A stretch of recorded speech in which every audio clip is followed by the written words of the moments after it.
La Universidad de Colorado ha realizado un experimento con el que ha conseguido demostrar las corrientes inducidas por campos magnéticos variables combinando electromagnetismo y la mecánica clásica, de forma que nuestro cerebro pueda llegar a comprender este curioso fenómeno.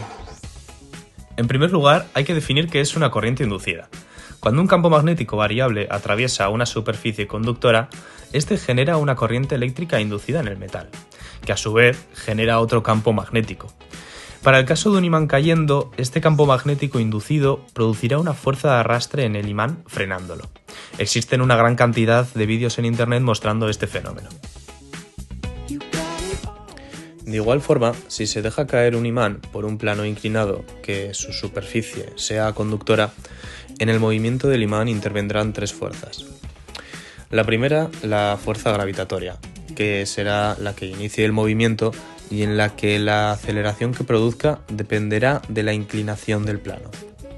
Por otro lado, aparecerá la fuerza de rozamiento, que además de frenar al imán, producirá un torque que lo hará rotar. Y por último, aparecerá la fuerza de arrastre generada por las corrientes inducidas. Esta fuerza, siempre y cuando no se supere una velocidad que depende de la conductividad y espesor del material, crecerá linealmente con la velocidad, es decir, será proporcional a la velocidad. Lo que se buscará en este experimento es determinar la magnitud de esta constante de linealidad y su dependencia al tipo de material conductor y su espesor. Muy bien, pues ahora vamos a las ecuaciones. La segunda ley de Newton nos dice que la suma de estas fuerzas es igual al producto de la masa del cuerpo por su aceleración.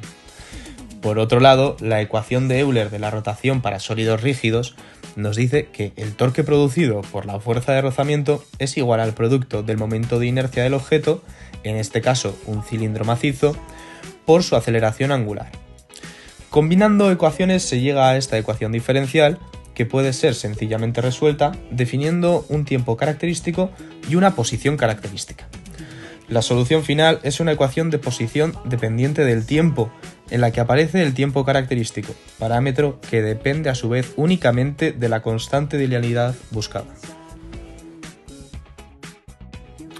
El dispositivo experimental que se empleó es realmente sencillo.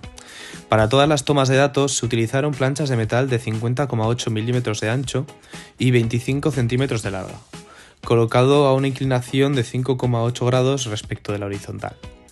El imán empleado era cilíndrico, de 12,7 milímetros de diámetro y 12,7 milímetros de alto, el cual era capaz de rodar sin deslizar.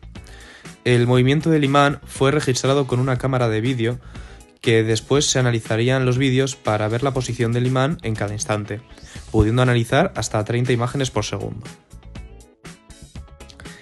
En la primera parte del experimento se estudió el movimiento del imán rodando por superficies de igual espesor pero de diferentes materiales, como el cobre, el aluminio y el plomo, además de un material dieléctrico. Como se ve en la figura, lógicamente el material dieléctrico es el que hace que más rápido caiga el imán, dado que desaparece la fuerza de arrastre. Además, se observa cómo afecta a cada metal a la velocidad de caída, que es la pendiente de las rectas. Hablando de rectas, ¿por qué los puntos de posición están alineados?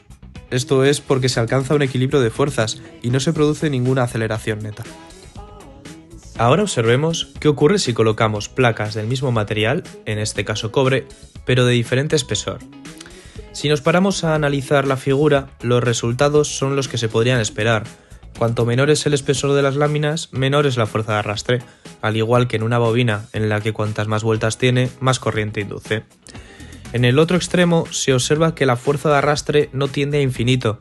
Esto ocurre porque el campo magnético del imán decae rápidamente con la distancia, por lo que la diferencia de colocar una lámina de 10 milímetros y una de 14 milímetros es prácticamente indistinguible. Por último, veamos qué ocurre si dañamos la superficie conductora. Las cruces representan la posición en función del tiempo con una superficie sin dañar, y los puntos las de una superficie dañada.